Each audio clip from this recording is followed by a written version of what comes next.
ನಮಸ್ಕಾರ ವೀಕ್ಷಕರೇ, ಸಪ್ತಶ್ವ ಚಾನೆಲ್ಗೆ ಸ್ವಾಗತ. ನೀವೇನಾದ್ರೂ ನಾಯಿ ಸಾಕ್ಬೇಕು ಅಂತ ಪ್ಲಾನ್ ಮಾಡಿದ್ದೀರಾ? ಹಾಗಾದ್ರೆ ಈ ಸ್ಟೋರಿನ ನೀವು ನೋಡ್ಲೇಬೇಕು.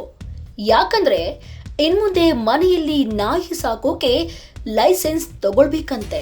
ಹೌದು, ಜಿಬಿಎ ಈ ರೀತಿಯ ಹೊಸ ನಿಯಮವನ್ನ ಜಾರಿಗೆ ತರಲು ಚಿಂತನೆ ಮಾಡಿದೆ.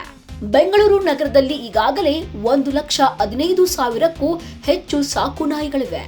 ಪ್ರಾಣಿ ಹಿಂಸೆ 1960ರ ಕಾಯ್ದೆಯ ಪ್ರಕಾರ ನಾಯಿ ಸಾಕುವುದಕ್ಕೆ ಕೆಲ ಷರತ್ತುಗಳನ್ನು ವಿಧಿಸಲು ಜಿಬಿಎ ಪ್ಲಾನ್ ಮಾಡ್ತಾ ಇದೆ. ಈ ಹೊಸ ನಿಯಮಗಳು ಏನಂದ್ರೆ, ಸಾಕು ನಾಯಿಗಳನ್ನು ಸಾಕುವುದಕ್ಕೆ ಜಿಬಿಎಯಿಂದ ಪರವಾನಗಿ ಪಡೆಯಬೇಕು. ಪ್ರತಿ ವರ್ಷ ಪರವಾನಗಿ ನವೀಕರಣಕ್ಕೆ ಹಣ ಪಾವತಿ ಮಾಡಬೇಕು. ನಾಯಿಗಳ ತಳಿ ಆಧಾರದ ಮೇಲೆ ಪರವಾನಗಿ ಶುಲ್ಕ ನಿಗದಿಯಾಗ್ತಾ ಇದೆ. ಜಿಬಿಎ ನಿಯೋಜಿತ ಪಶು ವೈದ್ಯರಿಂದ ದೃಢೀಕರಣವೂ ಸಹ ಕಡ್ಡಾಯವಾಗಿರಬೇಕು. ಇದರ ಜೊತೆಗೆ ಪ್ರತಿ ಸಾಕು ನಾಯಿ ಮಾಲೀಕರು ತಮ್ಮ ಖರ್ಚಿನಲ್ಲಿ ಮೈಕ್ರೋಚಿಪ್ ಅಳವಡಿಸಬೇಕು, ರೇಬಿಸ್ ಲಸಿಕೆ ಹಾಕಿಸಬೇಕು, ಪಶು ವೈದ್ಯರಿಂದ ದೃಢೀಕರಣ ಪಡೆಯಬೇಕು. 12 ತಿಂಗಳಿಗಿಂತ ಹೆಚ್ಚಿನ ವಯಸ್ಸಿನ ನಾಯಿಗೆ ಸಂತಾನಹರಣ ಚಿಕಿತ್ಸೆ ಕಡ್ಡಾಯವಾಗಿರಬೇಕು. ಮನೆ ಹಾಗೂ ಆವರಣದಲ್ಲಿ ಸ್ವಚ್ಛತೆಯನ್ನು ಕಾಪಾಡಿಕೊಳ್ಳಬೇಕು.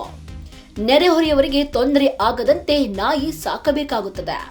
ಮನೆಗಳಲ್ಲಿ 3 ನಾಯಿಗಳಿಗಿಂತ ಹೆಚ್ಚು ಸಾಕಲು ಅವಕಾಶವಿಲ್ಲ. 3 ನಾಯಿಗಳಿಗಿಂತ ಹೆಚ್ಚಾಗಿ ಸಾಕಿದ್ರೆ ಅಧಿಕಾರಿಗಳು ನಾಯಿಗಳನ್ನು ವಶಕ್ಕೆ ಪಡೆದು ಪ್ರಾಣಿ ಕೇಂದ್ರಕ್ಕೆ ಕಳುಹಿಸುತ್ತಾರೆ. ನಗರ ಪಾಲಿಕೆ ಬೈಲ್ ಪ್ರಕಾರವೇ ನಾಯಿಗಳನ್ನು ಸಾಕಬೇಕು. ನಿಯಮವನ್ನು ಉಲ್ಲಂಘನೆ ಮಾಡಿದರೆ ಅವರ ವಿರುದ್ಧ ಕಾನೂನು ಕ್ರಮ ತೆಗೆದುಕೊಳ್ಳಲಾಗುವುದು.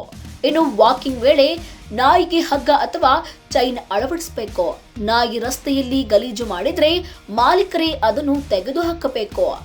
ಇನ್ನು ನಾಯಿ ಏನಾದರೂ ತಪ್ಪಿಸಿಕೊಂಡು ಅಧಿಕಾರಿಗಳ ವಶಕ್ಕೆ ಪಡೆದ್ರೆ 72 ಗಂಟೆಯೊಳಗೆ ಬಿಡಿಸಿಕೊಂಡ್ರೆ ₹1,000 ದಂಡ ವಿಧಿಸಲಾಗ್ತದೆ. ಜೊತೆಗೆ 72 ಗಂಟೆಯ ನಂತರ ಪ್ರತಿದಿನ ₹200 ದಂಡವನ್ನು ಏರಿಸಲಾಗುತ್ತದೆ.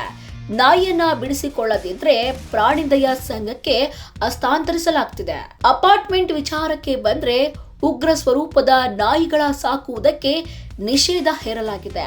ಒಟ್ಟಾರೆ ಸಾಕು ನಾಯಿಗಳನ್ನು ಸಾಕುವುದು ಕೇವಲ ಹವ್ಯಾಸವಲ್ಲ, ಜವಾಬ್ದಾರಿ, ನಿಯಮ ಮತ್ತು ಕಾನೂನು ಪಾಲನೆಯ ವಿಷಯವೂ ಕೂಡ ಹೌದು.